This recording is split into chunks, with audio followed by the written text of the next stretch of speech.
अयाति और शर्मिष्ठा के बीच जो संबंध शुरू हुआ था, अब वह केवल एक छिपा हुआ आकर्षण नहीं रह गया था, बल्कि धीरे धीरे एक ऐसी सच्चाई में बदल रहा था जिसका असर उनके जीवन के हर हिस्से पर पड़ने लगा था। अयाति जानता था कि अब वह दो जीवन जी रहा है, एक वह जो सबके सामने है, जहाँ वह देवयानी का पति और एक जिम्मेदार राजा है, और दूसरा वह जो छिपा हुआ है, जहाँ वह अपनी इच्छाओं के पीछे चल रहा है। और यही द्वंद्व अब उसके हर निर्णय में दिखाई देने लगा था। देवयानी के साथ उसका संबंध ऊपर से स्थिर दिखता था, लेकिन भीतर एक दूरी पैदा हो चुकी थी जिसे देवयानी शब्दों में समझ न सके, फिर भी महसूस कर रही थी।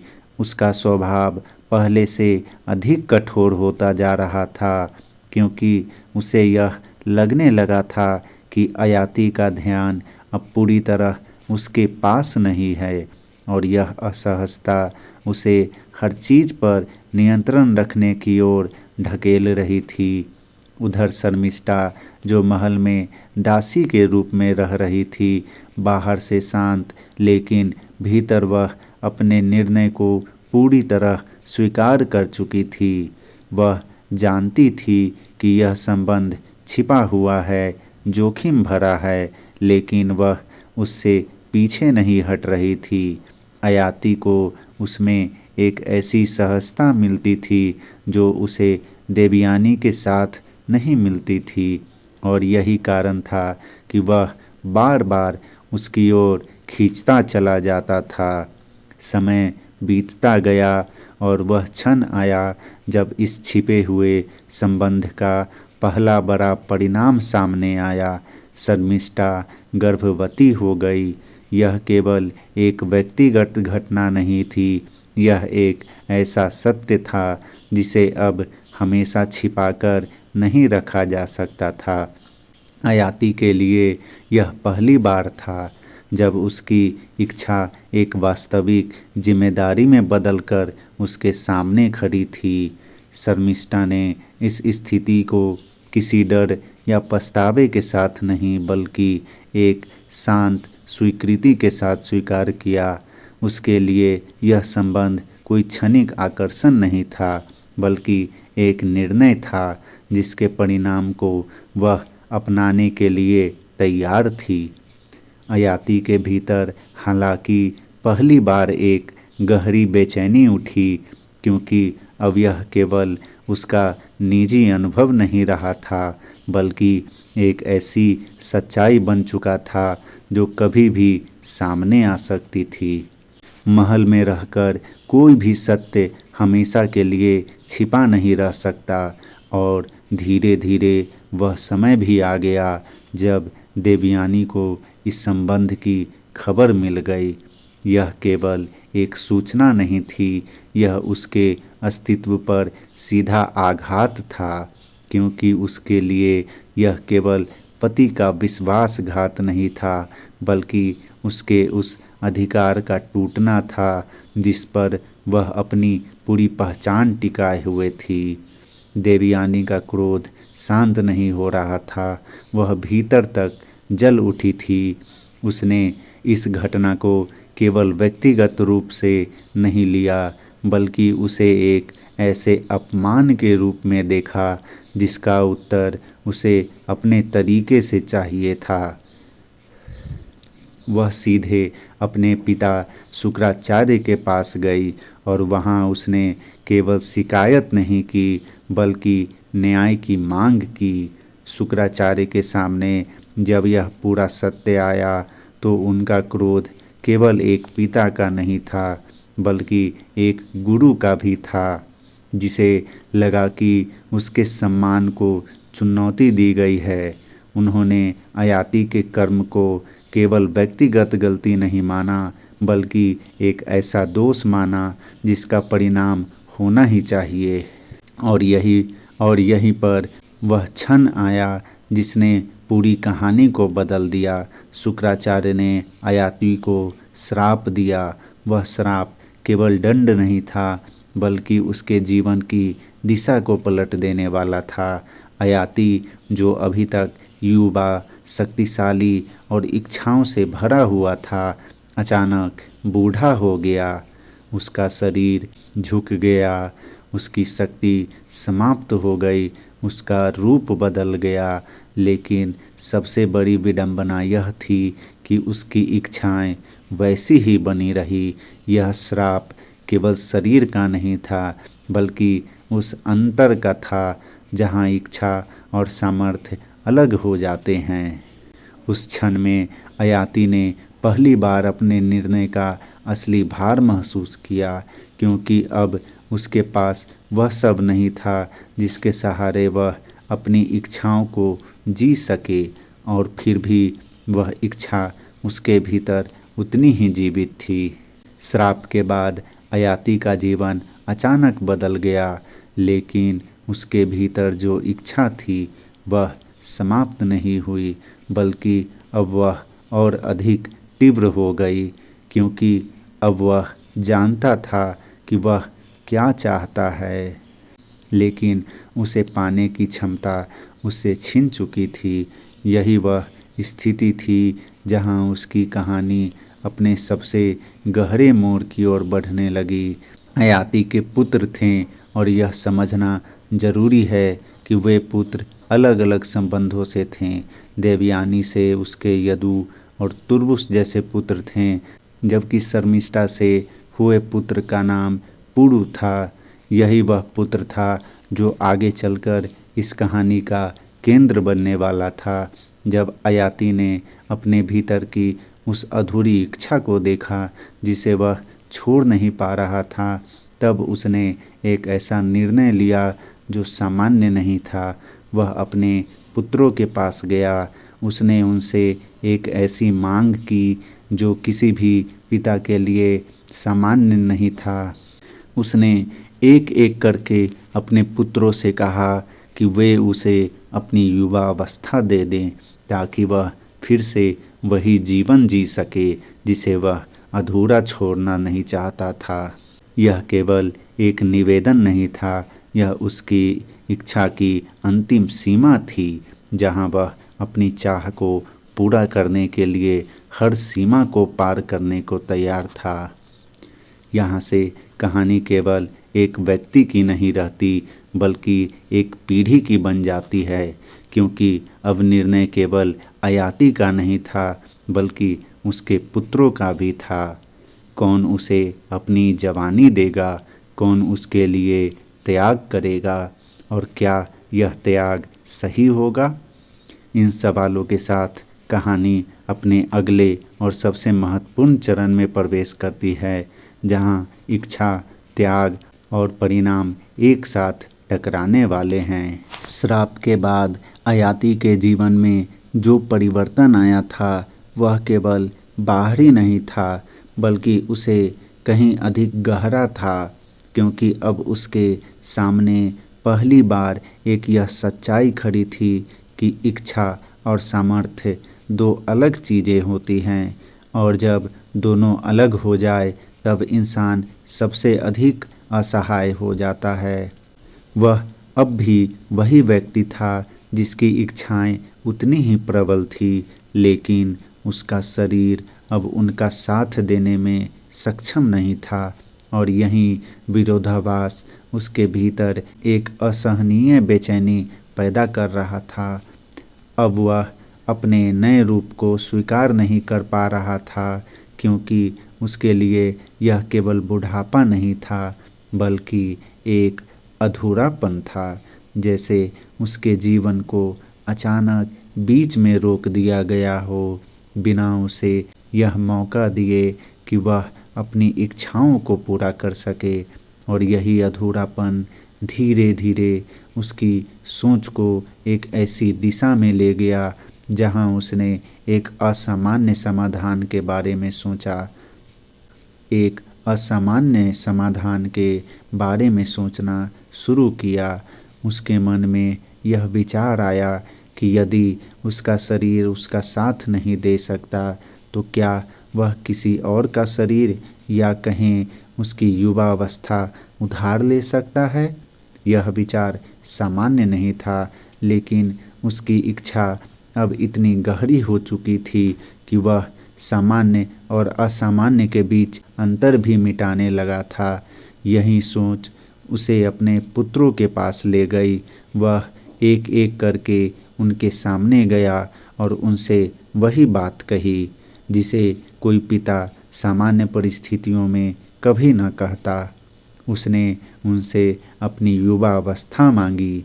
उसने उनसे कहा कि वे अपना यौवन उसे दे दें ताकि वह फिर से वही जीवन जी सके जिसे वह अधूरा छोड़ना नहीं चाहता। पहले उसने अपने बड़े पुत्रों से बात की, यदु, तुर्वसु, जो देवयानी से उत्पन्न हुए थे। उसने उन्हें समझाने की कोशिश की कि यह केवल उसका स्वार्थ नहीं बल्कि एक अधूरी इच्छा है जिसे वह पूरा करना चाहता है, लेकिन उनके लिए यह मांग स्वीकार करना आसान नहीं था, क्योंकि यह केवल एक त्याग नहीं था बल्कि पूरे जीवन को बदल देने वाला निर्णय था। यदु ने स्पष्ट रूप से मना कर दिया, क्योंकि उसके लिए अपनी युवावस्था देना केवल अपने वर्तमान को नहीं बल्कि अपने भविष्य को भी खो देना था। उसने यह समझा कि एक पिता की इच्छा के लिए अपने पूरे जीवन का त्याग करना उचित नहीं है और यह निर्णय उसकी अपनी समझ के अनुसार सही नहीं था। तुर्वसु ने भी इसी प्रकार इनकार कर दिया, क्योंकि उसने भी यही महसूस किया कि यह मांग असामान्य है और इसका परिणाम केवल उसके लिए नहीं बल्कि पूरे जीवन के लिए भारी होगा। दोनों के इनकार में कोई विद्रोह नहीं था बल्कि एक व्यवहारिक समझ थी। कुछ त्याग ऐसे होते हैं जिन्हें करना संभव नहीं होता। अयाती उन उत्तरों को सुनकर भीतर से और अधिक बेचैन हो गया, क्योंकि अब उसे यह स्पष्ट होने लगा था कि उसकी इच्छा को पूरा करना उतना आसान नहीं है जितना उसने सोचा था। लेकिन उसके बावजूद वह रुका नहीं, क्योंकि उसकी चाह अब इतनी गहरी हो चुकी थी कि वह हर संभव रास्ते को आजमाना चाहता था। अब वह उन पुत्रों की ओर मुड़ा जो शर्मिष्ठा से उत्पन्न हुए थे, और यहीं पर उसकी कहानी एक नए मोड़ पर पहुंचती है, क्योंकि अब उसके सामने केवल इनकार नहीं बल्कि एक ऐसा निर्णय आने वाला था जो उसकी पूरी यात्रा को बदल देगा। जब अयाती अपने उन पुत्रों की ओर मुड़ा जो शर्मिष्ठा से उत्पन्न हुए थे, तब उसके भीतर एक अजीब सी उम्मीद और आशंका एक साथ जाग उठी थी, क्योंकि वह अब तक इनकार सुन चुका था, लेकिन उसके भीतर की इच्छा अभी भी इतनी प्रबल थी कि वह हर संभावना को आखिरी सीमा तक आजमाना चाहता था। और यह शायद उसके मन के किसी कोने में यह विश्वास भी था कि कोई तो ऐसा होगा जो उसकी इस असामान्य मांग को समझेगा। उन पुत्रों में पुरु भी था, शांत स्वभाव का, गंभीर और दूसरों से अलग। वह केवल अपने पिता के आदेशों का पालन करने वाला पुत्र नहीं था, बल्कि वह उन्हें समझने की कोशिश करने वाला व्यक्ति भी था, और यही गुण उसे बाकी सबसे अलग बनाता था। जब अयाती ने उसके सामने अपनी इच्छा रखी कि वह अपनी युवावस्था उसे दे दे, तो यह केवल एक वाक्य नहीं था बल्कि एक ऐसा प्रस्ताव था जो किसी भी व्यक्ति के जीवन को पूरी तरह बदल सकता था। और इस प्रस्ताव को सुनते ही पुरु तुरंत कोई उत्तर नहीं देता, बल्कि वह चुप हो जाता है, जैसे वह उस बात को केवल सुन नहीं रहा बल्कि उसे भीतर तक महसूस कर रहा हो।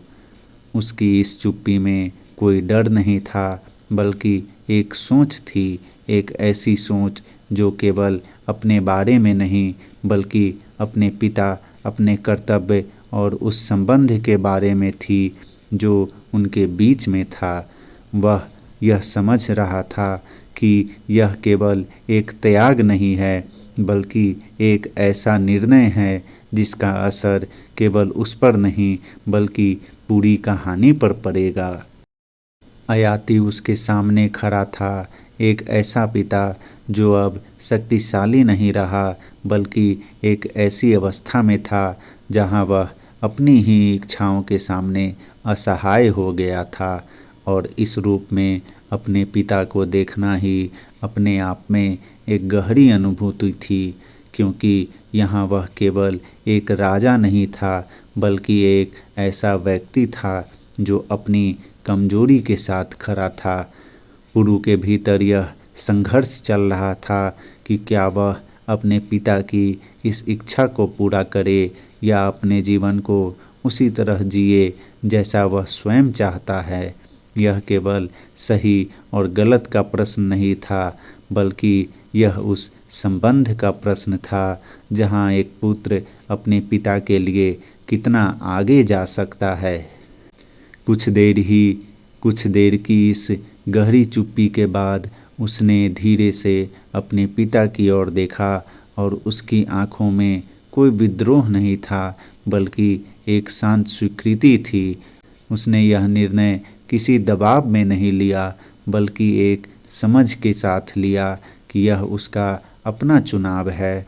उसने कहा वह अपनी युवावस्था अपने पिता को देने के लिए तैयार है। यह वाक्य जितना सरल था उसका अर्थ उतना ही गहरा था, क्योंकि इसका मतलब था कि वह अपने जीवन के सबसे महत्वपूर्ण हिस्से अपनी जवानी को छोड़ने के लिए तैयार है ताकि उसका पिता अपनी अधूरी इच्छा को पूरा कर सके। अयाति के लिए यह क्षण एक राहत था, लेकिन उसके भीतर कहीं एक हल्की सी बेचैनी भी थी, क्योंकि वह जानता था कि यह त्याग साधारण नहीं है, लेकिन उसकी इच्छा उस बेचैनी से अधिक प्रबल थी और उसने इस प्रस्ताव को स्वीकार कर लिया। जैसे ही यह परिवर्तन हुआ, पुरु बूढ़ा हो गया और अयाति फिर से युवा। यह केवल शरीर का परिवर्तन नहीं था बल्कि एक ऐसी स्थिति थी जहाँ एक पीढ़ी ने अपनी संभावना छोड़ दी और दूसरी ने उसे फिर से प्राप्त कर लिया। अयाति ने जब खुद को फिर से उसी रूप में देखा तो उसने खो दिया था, तो उसके भीतर एक अजीब सी खुशी और उत्तेजना पैदा हुई, जैसे उसे फिर से जीवन का दूसरा अवसर मिल गया हो। लेकिन इस बार उसके भीतर कोई रोक नहीं थी, कोई सीमा नहीं थी, क्योंकि अब वह पहले से भी अधिक स्पष्ट था कि वह क्या चाहता है।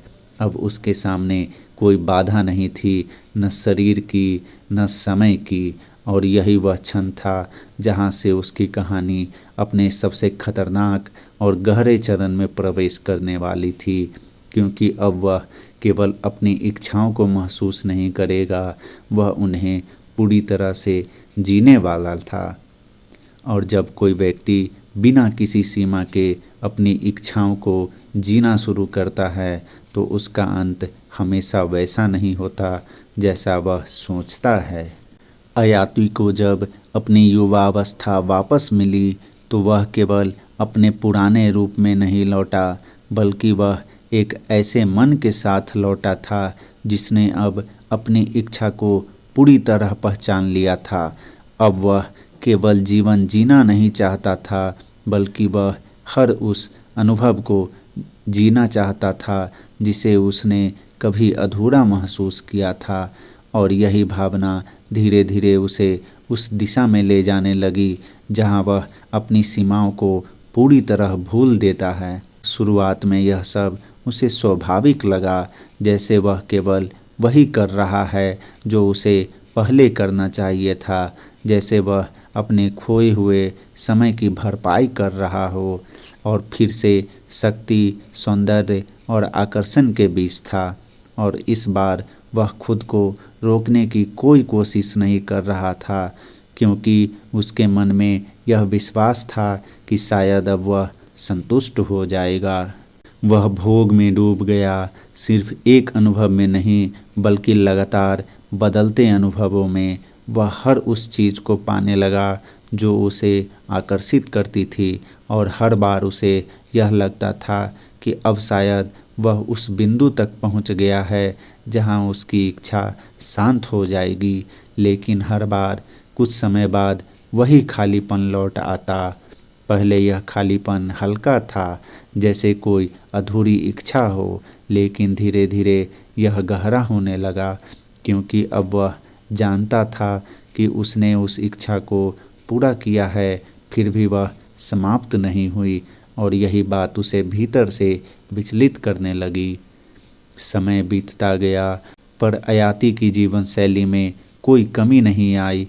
वह अब भी उसी तरह भोग में डूबा हुआ था, लेकिन उसके भीतर एक नया अनुभव जन्म लेने लगा। एक ऐसा अनुभव जिसमें आनंद के बीच भी एक अजीब सी थकान थी। यह थकान शरीर की नहीं थी, बल्कि मन की थी। वह कभी कभी रुककर सोचने लगा, क्या यही वह चीज़ थी जिसे वह इतने समय से चाहता था? क्या यही वह संतोष था जिसकी वह तलाश कर रहा था? और हर बार जब वह इस सवाल का उत्तर खोजने की कोशिश करता, तो उसे केवल एक अधूरा सा एहसास मिलता, जैसे कुछ अभी भी बाकी है, जैसे जो उसने पाया है वह पर्याप्त नहीं है।